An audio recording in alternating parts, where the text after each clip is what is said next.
Hello everyone, welcome back to my channel. जीना इसी का नाम है। तो जी आज मैं आप लोगों के साथ बहुत महीने के बाद अपना मॉर्निंग रूटीन शेयर करने जा रही हूँ। तो बहुत अच्छा लगता है मुझे इस टाइप के वीडियो बनाना और देखना भी। तो बहुत दिनों के बाद, दिनों के क्या महीनों हो गए मुझे इस टाइप के वीडियो बनाए हुए। तो चलिए आज आप लोगों के साथ अपना मॉर्निंग रूटीन शेयर करती हूँ कि कैसे मैं 2 सवा 2 घंटे के अंदर अपने सारे काम जो हैं, जिसमें कि झाड़ू पोछा, लंच, ब्रेकफास्ट, बच्चों को तैयार करना, पूजा पाठ, अपना नहा धो के तैयार होना, बहुत सारी चीज़ें हैं जो मैं किस तरह से मैनेज करती हूँ, बस वही आप लोगों के साथ शेयर करने जा रही हूँ। तो मैंने शुरुआत में ही आप लोगों को टाइम दिखाया, 5:30 बजे मैं उठती हूँ। वैसे आज मुझे वीडियो शूट करना था तो मैं 5:15 बजे उठी थी, लेकिन मेरा मोबाइल चार्ज नहीं था तो फिर मुझे चार्ज पे लगाकर मैं फिर से सो गई थी। तो पर मुझे विश्वास है कि मैं मैनेज कर लूँगी, इतने टाइम में भी मैनेज कर लूँगी। तो अभी मैं आ गई हूँ सीधे नीचे। मंदिर की लाइट मैंने जला दी थी ऊपर। मंदिर इस समय मेरा ऊपर वाले रूम में ही है, मतलब ऊपर वाले हॉल में है।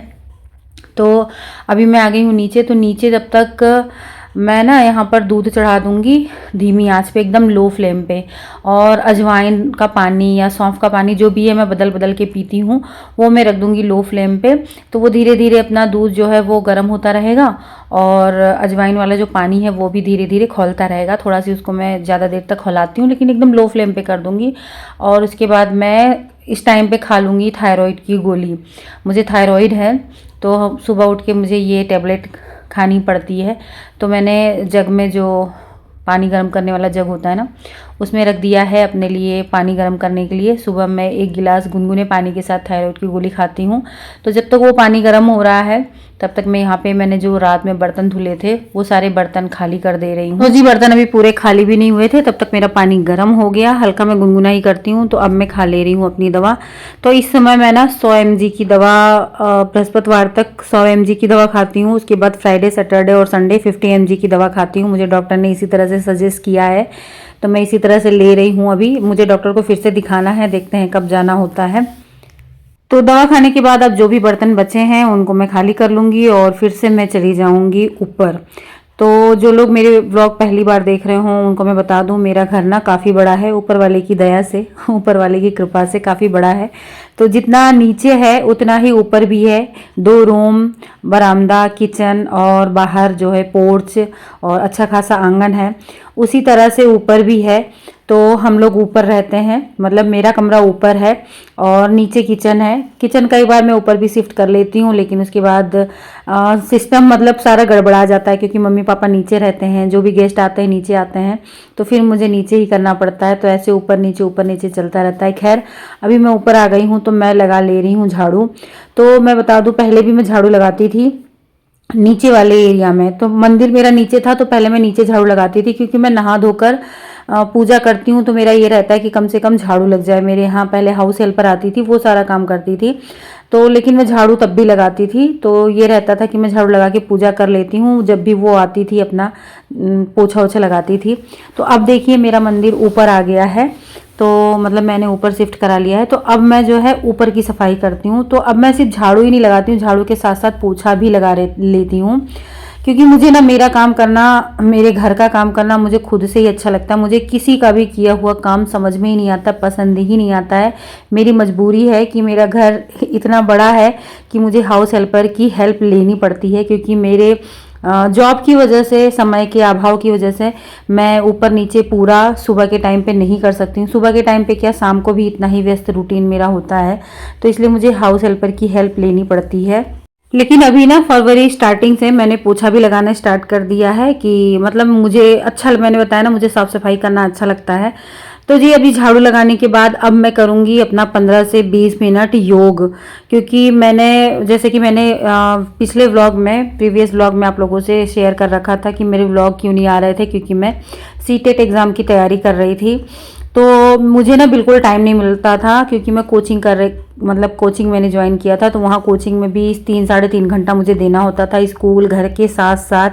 तो मेरा सारा टाइम उसी में चला जाता था, और जो भी टाइम बचता था वो मैं अपना, घर में है, बच्चे हैं, मम्मी पापा हैं, सबकी देखभाल में और खाना पीना, इन सारी चीज़ों में हो जाता था। तो मेरा एक्सरसाइज वाइज ना एकदम से छूट गया था, तो जिसका भुगतान मेरा शरीर कर रहा था, लेकिन कोई ऑप्शन ही नहीं था।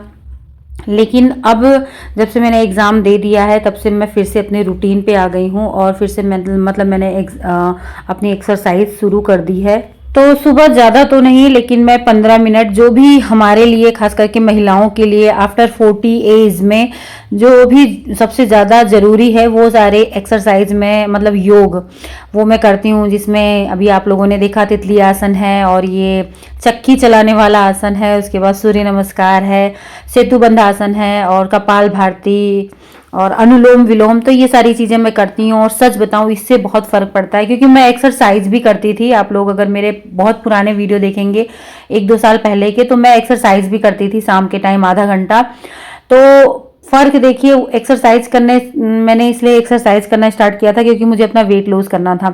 अभी वेट लॉस वाला कोई प्रॉब्लम है नहीं, लेकिन शरीर को एक्टिव रखने के लिए, शरीर में लचीलापन बनाए रखने के लिए और बहुत सारी बीमारियां जो एज बढ़ने के साथ साथ हमारे शरीर में होती हैं उन सबको दूर रखने के लिए योग सबसे बेस्ट है। और योग करने के लिए ना 1 घंटा भी कम होता है, 2 घंटा भी कम पड़ता है मुझे जहाँ तक लगता है, लेकिन ठीक है, कुछ नहीं होने से कुछ होना ज़्यादा बेहतर है। और जिसका फ़र्क मुझे बहुत अच्छी तरह से महसूस भी होता है कि मैं 15 मिनट ही योग कर लेती हूँ, जिससे सारा दिन मैं इतना एक्टिव फील करती हूँ, इतना अच्छा लगता है ना मुझे, बिल्कुल भी थकान, बिल्कुल भी आलस, ये सारी चीज़ें ना दूर हो जाती हैं। तो अभी फ़िलहाल मैं सेतुबंध आसन कर रही हूँ। और आपको बताऊं, मैं जब मेरा रूटीन चेंज हुआ था, जब मैंने कोचिंग ज्वाइन किया था, तो मेरा सारा जो रूटीन था ना वो सब तहस नहस हो गया था, सब गड़बड़ा गया था, खाने पीने का कुछ भी कोई रूटीन नहीं रह गया था। तो मतलब मुझे ना बीपी की प्रॉब्लम हो गई थी। उसके बाद जब मैं डॉक्टर के पास गई तो डॉक्टर क्या ही करेंगे, वो तो बस दवा ही सजेस्ट करेंगे आपको, लेकिन आपको अपने शरीर के बारे में खुद जानना चाहिए कि मेरे शरीर में ये जो बदलाव आ रहे हैं क्यों आ रहे हैं, अगर मुझे कोई प्रॉब्लम हो रही है अचानक तो क्यों हो रही है। तो मैंने उन सारी चीज़ों को समझा और धीरे धीरे फिर अपनी चीज़ों को रूटीन पर लाने की मैंने कोशिश की। और जब मैंने मतलब वो सारी चीज़ें धीरे धीरे धीरे जब एडजस्ट हुई तो अपने आप मेरी जो बीपी की प्रॉब्लम थी ना वो ख़त्म हो गई थी। और मेरा बीपी इतना ज़्यादा बढ़ने लगा था ना कि मुझे, डॉक्टर भी हैरान हो गए थे और मुझे भी हैरानी हो रही थी कि अचानक से मेरा बीपी इतना क्यों बढ़ गया। तो खैर अभी देखिए यहाँ पर मेरी हो गई है एक्सरसाइज या योग, जो भी कह लीजिए, हो गया है और काफ़ी अच्छा लग रहा है। अब मैं फिर से जा रही हूँ नीचे। देखिए 6:15 बज गई हैं और ये फोटो फ्रेम जो मुझे नीरज ने मेरी एनिवर्सरी पे गिफ्ट दिया था, इसको मैंने लगा दिया है। बहुत ही खूबसूरत लग रहा है इस दीवार पर। तो ये देखिए अजवाइन जो है खौल के थोड़ा सी कम हो गया है, दूध भी खौल गया था, लेकिन मुझे लगता है कि पापा आए थे किचन में कुछ लेने के लिए, तो फिर दूध खौल रहा होगा तो पापा ने वो गैस बंद कर दिया था, नहीं तो खौलता ही रहता। खैर ज़्यादा देर नहीं खोलता है, मैं तब तक आ जाती हूँ, मुझे इतना आइडिया है कि कितना टाइम लगता है। तो जी आने के बाद सबसे पहले मैंने चढ़ाया दाल और चावल धुल के कुकर में। वैसे तो ज़्यादातर मैं चावल ना भगोने में बनाती हूँ, लेकिन आज कहीं ना कहीं मुझे थोड़ा सी टाइम सेव करना है। जैसा कि मैंने बताया कि मैं अपने टाइम से उठी हूँ और मैं व्लॉग भी शूट कर रही हूँ, तो 5-10 मिनट का जो मुझे मार्जिन चाहिए वो इसी तरह से मिल पाएगा। तो इसलिए मैंने आज कुकर में ही चावल चढ़ा दिया है और बस दाल में हल्दी और नमक डाल के मैं रख दूंगी। और आज नाश्ते में बनेगी घुघरी, मटर की जो घुघरी होती है ना, तो जब मटर का सीजन आ जाता है ठंडी में तो मेरे यहाँ लगभग हफ्ते में 2 से 3 बार घुघरी बनती है। मम्मी पापा को भी पसंद है और मुझे भी पसंद है, लेकिन बच्चों को नहीं पसंद है। तो बड़ा झाम हो जाता है जब आपके घर में आपके बच्चे हों, सास ससुर हों और मतलब कई लोग हों, तो फिर उनके हिसाब से जब आपको खाना बनाना पड़ता है, कुकिंग करनी पड़ती है ना, बहुत चीज़ें मैनेज करनी पड़ती हैं। तो मैं किस तरह से मैनेज करती हूँ चलिए अभी आप लोगों को आगे दिखाऊंगी। बच्चों को नहीं पसंद है, बच्चों को टिफिन लेके जाना है, तो क्या करती हूँ मैं अभी आप लोगों को आगे बताऊंगी। तो देखिए मटर वटर तो मुझे छीलने का टाइम रहता नहीं है, तो मैं क्या करती हूँ पापा से कह देती हूँ, पापा अच्छी तरह से मटर छील देते हैं। मटर पापा से ही छीलवाती हूँ क्योंकि पापा ना बड़ी सफाई से मटर छीलते हैं। और आलू जो है मैंने छील कर शाम को ही रख दिया था, इतने टाइम देखिए सिर्फ मैंने कट कर दिया है और उसके बाद अच्छी तरह से इसको मैं धुल ले रही हूँ। 2 से 3 पानी मैंने धुल लिया है आलू और मटर को। और लहसुन, मैं लहसुन और मिर्ची का तड़का देती हूँ घुघरी में, तो लहसुन भी मैंने शाम को ही छील के रख दिया था। मिर्ची भी जब आती है तो मैं उसका जो डंठल होती है ना उसको तोड़ के और धुल के रखती हूँ, तो मिर्ची भी धुली हुई है, बस मैंने फ्रिज से निकाला। और लहसुन ना मैं कूट के तड़का लगाती हूँ, चाहे दाल में लगाना हो चाहे सब्जी में लगाना हो। लहसुन का मैं मतलब कूटा हुआ जो लहसुन होता है ना उसका फ्लेवर ज़्यादा अच्छा लगता है। तो देखिए एक तरफ दाल चढ़ी है, एक तरफ चावल मैंने रख दिया है और एक तरफ जो है मैं यहाँ पर घुघरी छौंक दे रही हूँ। इसीलिए मैं ना पहले दूध और जो मेरा अजवाइन वाला पानी होता है उसको मैं चढ़ा जाती हूँ, ताकि जब तक मैं झाड़ू लगाकर और अपना योग कंप्लीट करके आऊँ तब तक वो काम हो जाए। नहीं तो अगर आने के बाद मैं उसको चढ़ाऊँगी तो फिर मुझे लेट पे लेट ही होता जाएगा। तो यही सारा होता है मैनेजमेंट, इसी को कहते हैं मैनेजमेंट करना। और यहाँ पर मैंने कुकर में आज चावल चढ़ाया था ना, तो मुझे पानी का अंदाज़ा नहीं था, बहुत सारा पानी कुकर से निकल गया था। तो वो भी मेरा आज एक काम बढ़ गया था, कहाँ मैं टाइम बचाने की सोच रही थी और कहाँ मेरा काम बढ़ गया था, आप देख पा रहे होंगे साइड में। तो फिर मुझे इसको साफ़ करना पड़ा था, तुरंत मैंने गैस बंद की थी और कुकर हटा के उसको साफ़ किया था। तो पहले तो यहाँ पर मैं घुघरी छौंक दी हूँ और इसमें सिर्फ मैं नमक डाल दूँगी। घुघरी हमारे यहाँ एकदम सिंपल बनती है, सिर्फ नमक डाल देते हैं और लास्ट में जब घुघरी पक जाती है तो उसमें हरी धनिया डाल देते हैं, तो बहुत ही टेस्टी लगता है। तो अभी चावल बन चुका है, गैस वैस मैंने क्लीन कर दिया है और अपना जो अजवाइन वाला पानी है वो मैंने छान लिया है, क्योंकि बैठ कर पीने का टाइम तो होता नहीं है, तो काम के बीच में ही मैं उसको धीरे धीरे पीती भी रहती हूँ और अपना काम भी करती रहती हूँ। तो अब मैं निकाल रही हूँ दूध से मलाई और अब मैं चढ़ाऊँगी चाय, क्योंकि एक बर्नर मेरा गैस का खाली हो चुका है, अब मैं उस पर चाय चढ़ाऊँगी। तो अभी कुछ दिनों से मैं सिर्फ लाडो के लिए बॉर्नवीटा वाला दूध बनाती थी, सृजन के लिए मैं मीठी दलिया जो होती है वो बनाती थी दूध का, लेकिन दलिया आजकल ख़त्म हुई है, तो सृजन के लिए भी मैं बॉर्नवीटा वाला दूध ही बना रही हूँ। तो अगर दलिया बनाना होता ना तो उसको भी इस समय गैस पर चढ़ाना होता है, दलिया और ड्राई फ्रूट्स डाल के मैं रख देती हूँ, तो धीरे धीरे वो भी धीमी आंच पे पकता रहता है। और यहाँ पर एक फ्राई पैन में मतलब मैंने चढ़ा दिया है दूध पकने के लिए, क्योंकि सृजन के जो सर हैं वो आते हैं उसको कोचिंग पढ़ाने के लिए, और वो ना मतलब उनको मीठी चाय नहीं पसंद है, तो इसलिए फिर मैं उनके लिए अलग से कॉफ़ी बना देती हूँ, हल्की मतलब फीकी कॉफ़ी। और यहाँ पर मैं आप लोगों को अदरक दिखा रही थी कि अदरक भी मैं जब भी मार्केट से लेके आती हूँ, 1 पाव या 100 ग्राम जो भी लेके आती हूँ ना, तो उसको मैं पानी में डाल के थोड़ी देर के लिए छोड़ देती हूँ। जब उसका जो ऊपर का डस्ट रहता है ना वो अच्छी तरह से फूल जाता है, उसके बाद उसको मैं ब्रश से रगड़ के अच्छी तरह से धो के रख देती हूँ। तो देखिए अदरक वाली चाय ना मुझे बहुत पसंद है, बिना अदरक की चाय मुझे बिल्कुल बेकार लगती है, लेकिन उसको जो धोने वाला प्रोसेस है ना वो भी मुझे बहुत ज़्यादा बोरिंग लगता है, इसलिए मैं एक साथ ही करके रख देती हूँ। तो हफ्ते दिन की फुर्सत हो जाती है, बस फ्रिज से निकालो, कूटो और चाय में डाल दो। तो जी अब मेरा जो घुघरी है वो भी अच्छी तरह से पक चुका है और अब मैं इसको मिक्स करके अच्छी तरह से इसमें हरी धनिया डाल दूंगी। हरी धनिया भी मैं शाम को जब मैं डिनर बनाती हूँ ना उसी टाइम पे मैं सुबह की सारी प्रिपरेशन कर लेती हूँ, जैसे कि सुबह जो सब्जी बननी है उसमें धनिया पड़ेगा, या आलू की सब्जी है तो आलू छील के रख लेती हूँ, लहसुन छील के रख लेती हूँ, या कोई ऐसी सब्जी है जो सुबह बननी है तो उसको भी कट करके रख देती हूँ, जिसको मतलब कट करके रखने से कोई दिक्कत ना हो। तो अभी मैं जो घुघरी मैंने बनाया है वो मैंने लोहे की कढ़ाई में बनाई है, तो उसको मैं खाली कर ले रही हूँ। वैसे मैं सारी चीज़ें लोहे की कढ़ाई में ही बनाती हूँ, चाहे मुझे ये कढ़ाई बार बार धुल के यूज़ क्यों ना करना पड़े। तो जी कॉफ़ी ख़त्म हो गई थी, तो कॉफ़ी का मैंने नया पैकेट खोला है और उसको अब मैं ना तुरंत ही डिब्बे में रख दूंगी, नहीं तो कॉफ़ी ख़राब हो जाती है। तो पहले मैं इनके सर को देखिए कॉफ़ी दे दूंगी और साथ में गुनगुना पानी देती हूँ। नमकीन वमकीन वो खाते नहीं है, पहले मैं देती थी ना तो बस देना और लाना ही रहता था, वो खाते नहीं थे, तो मैं अब नमकीन नहीं देती हूँ। तो मैं उनको कॉफ़ी और पानी देकर आ गई हूँ, और ये सीसी है इसमें मैं कॉफ़ी भर के रखती हूँ। तो इसमें मैं फिर से मतलब जो पैकेट मैंने खुला है इसको मैं रख दूंगी, क्योंकि कॉफ़ी बहुत जल्दी ख़राब होती है। ये लगभग सारे काम निपट गए हैं, चाय मेरी पक रही है और यहाँ पर अब मैं बना दूंगी रोटी। तो पापा और मम्मी के लिए मैं रोटी बनाऊंगी और बच्चों के लिए बनाऊंगी आलू का पराठा। और जैसा कि मैंने आप लोगों को बताया बच्चे मेरे घुघरी नहीं खाते हैं, तो जो घुघरी का आलू होता है ना वो आलू मैं छांट लेती हूँ, आलू मैं थोड़ा ज़्यादा ही डालती हूँ घुघरी में। तो आलू को फिर मैं क्या करती हूँ उसको फोक से ना मैश कर लेती हूँ और उसमें हरी धनिया डाल के मैं उसी से ना बच्चों के लिए आलू का पराठा बना देती हूँ। तो इस तरह से एक साथ ना 2 काम हो जाते हैं, मतलब हम लोगों का भी नाश्ता हो जाता है, मम्मी पापा का और मेरा, और बच्चों का टिफिन भी बन जाता है। तो इस बीच मैंने आटा भी लगा लिया था और आलूओं को छांट कर उसको मैंने मतलब मैश भी कर लिया था, और अब बस मैं पराठा बना दे रही हूँ बच्चों के लिए। तो एक पराठा लाडू के लिए बनाऊंगी और एक पराठा सृजन के लिए बनाऊंगी। सृजन को आज स्कूल नहीं जाना है, नहीं तो मैं 2 पराठा बनाती, लेकिन सृजन आज जो है पराठे का नाश्ता करेंगे, उसके बाद दोपहर में दाल चावल जो बना है उसका लंच करेंगे, इसलिए उनके लिए भी केवल एक पराठा बना रही हूँ। और लाडू तो मेरी एक पराठा उनके लिए इनफ है। तो देखिए बढ़िया से हमारे पराठे वराठे फूल गए अच्छी तरह से, और सारा मतलब रोटी मैंने बना के दिया है मम्मी पापा के लिए, बच्चों के लिए पराठा। और अब मैं यहाँ पे लगा ले रही हूँ दाल में तड़का। तो दाल का तड़का मैं एकदम सिंपल सा लगाती हूँ, कलछुल में ही लगाती हूँ, लहसुन और जीरा और हींग, और लहसुन मैंने उसी टाइम पे कूट लिया था जब मैं घुघरी के लिए लहसुन कूट रही थी ना, तो थोड़ा सी लहसुन मैंने बगल कर लिया था कि उसमें मैं दाल का तड़का लग जाएगा। और यहाँ पर पराठों को मैं कट कर रही हूँ। लाडो का टिफ़िन जो मैं पैक करूँगी तो उसको कट करके 4 पीस कर देती हूँ, तब पैक करती हूँ, वो ऐसे नहीं खाती हैं। तो यहाँ पर लीजिए लग गया दाल में तड़का। तो यहाँ पे जो कुकिंग का मेरा जो काम था वो एकदम डन हो गया है। अब काम शुरू होगा पैकिंग का, टिफ़िन पैकिंग का। तो बेटा जी का टिफ़िन आज नहीं पैक हो रहा है, नहीं तो मेरा, सृजन का और लाडो का 3 टिफ़िन पैक होता है। तो आज सिर्फ मेरा और लाडो का टिफ़िन पैक हो रहा है। तो यहाँ पर मैंने रख दिया है थोड़ा सी सॉस और पराठा, और अब अपना टिफ़िन मैं पैक कर रही हूँ।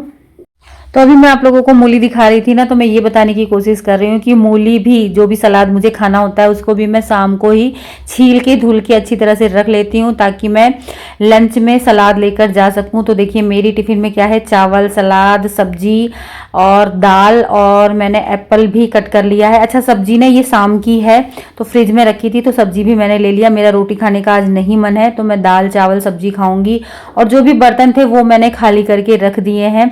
तो सुबह मेरी हाउस हेल्पर जब नीचे झाड़ू पोछा वो लगाती है ना, तो जो भी बर्तन सुबह के होते हैं वो उसको धुल लेती है, मतलब सुबह का बर्तन वो धुलती है। बाकी सारा दिन अब जितना भी बर्तन होगा वो मैं ही धुलूंगी, लेकिन सुबह के टाइम का वो कर लेती है। इतना ही वो कर देती है ना, तो मेरे लिए काफ़ी बहुत ज़्यादा हेल्प हो जाती है। तो टिफ़िन उफ़िन पैक करके मैंने डाइनिंग टेबल पे रख दिया है, अब बस खाली उसको लेकर जाना है। अब मैं आ गई हूँ ऊपर, और ऊपर आने के बाद अब मैं लगाऊंगी पोछा। तो जी मेरे पास आज तक ये मोप वाला पोछा नहीं था, लेकिन जब मैंने ये डिसाइड किया कि अब मैं खुद से ही पोछा लगाऊंगी, तो फिर मैंने इसको मंगाया। इसको मंगाने के पहले मैं बैठ के पोछा लगाती थी, उसमें काफ़ी ज़्यादा टाइम लगता था, लेकिन सच में ये पोछा, मोप वाला पोछा जब से ये चला है ना, मैंने आज तक इसको नहीं मंगाया, बस इसीलिए कि मुझे बैठकर पोछा लगाना ज़्यादा पसंद है। और अच्छी बात है, क्योंकि देखिए उससे आपकी पूरी बॉडी की एक्सरसाइज होती है। लेकिन जब आपके पास टाइम कम होता है ना, तब उस समय पे ये वाला मोप वाला पोछा ना सच में गेम चेंजिंग वाला काम करता है। मतलब मैंने खुद ये फील किया है, इतनी जल्दी से पोछा लगता है। 15 मिनट का काम ना 5 से 7 मिनट के अंदर हो जाता है। तो यहाँ पर मैं पोछा भी लगाती जा रही हूँ, साथ साथ अपनी लाडो को उठाती भी जा रही हूँ। तो लाडो को ना थोड़ा सी उठने में टाइम लगता है, बच्ची है तो कभी जिद नहीं करती है, या कभी मुझे बहुत ज़्यादा पुश नहीं करना पड़ता, लेकिन हाँ 2-4 बार उसको बोलना पड़ता है तो उठ जाती है। काफ़ी समझदार है मेरे दोनों ही बच्चे, कभी मतलब मुझे परेशानी नहीं हुई इन लोग को उठाने में, तैयार करने में। तो देखिए अब वो उठ चुकी है, और यहाँ पर लगभग मेरा पोछा कंप्लीट हो चुका है। तो सुबह के टाइम में केवल रूम में और बरामदे में ही पोछा लगाती हूँ। मेरी जो बालकनी है उसमें मैं शाम को झाड़ू पोछा लगाती हूँ, तो कल शाम को ही मैंने झाड़ू पोछा लगाया है। तो आप देखिए कितना मतलब एकदम चमक रहा है, और मुझे मेरी बालकनी ना बहुत अच्छी लगती है, बहुत ही खूबसूरत लगती है, और इसको साफ सुथरा रखना भी मुझे बहुत पसंद है। तो बस पोछा लगाने के बाद मैंने नहा लिया था, और नहा धो के अब मैं आ गई थी भगवान जी की पूजा करने के लिए। तो पूजा में भी मैंने एक नई चीज़ ऐड की है। पहले मैं केवल धूप बत्ती जलाती थी, कुछ खास मौके पे ही दीपक जलाती थी, लेकिन आजकल मैं दीपक भी जलाती हूँ, और बहुत अच्छा लगता है मंदिर में जब दीपक जलता रहता है। तो दीपक की जो लौ है ना, उसको मैं छोटी सी कर देती हूँ, एकदम महीन सी कर देती हूँ, तो वो थोड़े ही तेल में ना काफ़ी देर तक वो दीपक जो है जलता रहता है। इसके बाद मैं आ गई हूँ अपनी तुलसी माता में जल चढ़ाने के लिए। तुलसी जी को जल चढ़ाने के बाद मैं सूर्य देवता को जल चढ़ाती हूँ। तो ये कुछ चेंज मैंने किया है कुछ महीने से अपने दिनचर्या में, और मुझे काफ़ी अच्छा लगता है। बहुत पॉजिटिविटी सी फील होती है अपने अंदर और अपने घर में। तो बहुत अच्छा लग रहा है ये सारी चीज़ों में बदलाव करके। पूजा करने के बाद एक बार मैं फिर से नीचे गई थी, और मम्मी पापा और जो मेरी हाउस हेल्पर है ना, उसके लिए मैं चाय नाश्ता सबके लिए निकाल आई थी, और अपना चाय नाश्ता और बिटिया रानी का दूध बॉर्नवीटा वाला वो सारा कुछ मैं लेकर ऊपर आ गई थी। तो यहाँ पर मैंने ब्लोवर चला लिया है, और अब मैं बैठकर नाश्ता करूँगी, और साथ साथ में मैं लाडो को आवाज़ भी देती जा रही हूँ कि जल्दी से वो फ्रेश हो और ब्रश हो, ताकि मैं नाश्ता करने के बाद उसको तुरंत नहलाऊँ। तो ब्रश करके ये आ चुकी थी, तो फिर मैंने इनको भी दूध दे दिया कि ये दूध पी लें, और अब मैं इनको नहलाऊंगी। बिटिया रानी को मैं नहलाकर मैंने टॉवल लपेट कर रूम में भेज दिया है कि जाकर तुम अपनी बॉडी पोछो अच्छी तरह से, टॉवल में सुखाओ। तब तक मैं वाइपर मार के आ रही हूँ बाथरूम में। अच्छी तरह से मैं पूरे बाथरूम में वाइपर मारती हूँ, और मेरा ना बाथरूम भी बहुत बड़ा है, इतना बड़ा ना किसी का एक किचन होता है जितना बड़ा मेरा बाथरूम है। तो अभी मैंने बाथरूम अच्छी तरह से क्लीन कर दिया है, और अब मैं आ गई हूँ। लाडो को मैंने पूरे शरीर में मॉइस्चराइज़र लगा दिया है, और जैसा कि मैंने पिछले व्लॉग में बताया था कि इनकी दवा चल रही है ना, तो वो दवा भी मैंने लगा दिया। मॉइस्चराइज़र लगाने के बाद एक ट्यूब लगानी लगानी होती है वो सब मैंने लगा दिया है। और अब इनको कपड़े पहनाकर मैं इनकी चोटी वोटी बना दूंगी और इनकी एक दवा भी पिलानी होती है, वो दवा भी पिलाऊंगी मैं। तो इस तरह से मेरी लाडो को रेडी कर दूंगी। लाडो को रेडी करके उनको ढेर सारा प्यार करने के बाद अब मैं तैयार हो चुकी हूँ। साड़ी वाड़ी मैंने पहन ली है, मुझे साड़ी पहनना बहुत पसंद है। और सच बताऊं, ये जो मार्च का और फरवरी का महीना होता है ना, और उधर अक्टूबर नवंबर का महीना होता है, यही साड़ी पहनने के लिए सबसे ज़्यादा सूटेबल होता है, क्योंकि इसमें गर्मी ज़्यादा नहीं होती है। तो बस मैं पूरी तरह से यहाँ पर रेडी हो गई हूँ और अब मैं निकलूंगी स्कूल के लिए। तो ये देखिए मैं दिखा रही हूँ कि किस तरह से मैं रेडी हुई हूँ। तो जी बस अपने अस्त्र शस्त्र धारण करके अब मैं अपने स्कूल के लिए निकल रही हूँ। और ये देखिए मंदिर में दीपक जो है वो दोपहर तक जलता रहेगा। और इसी के साथ ये व्लॉग भी मेरा खत्म हो रहा है। आई होप आप लोगों को अच्छा लगा हो। अगर अच्छा लगा हो तो प्लीज़ वीडियो को लाइक और चैनल को सब्सक्राइब कर लीजिएगा। Bye bye.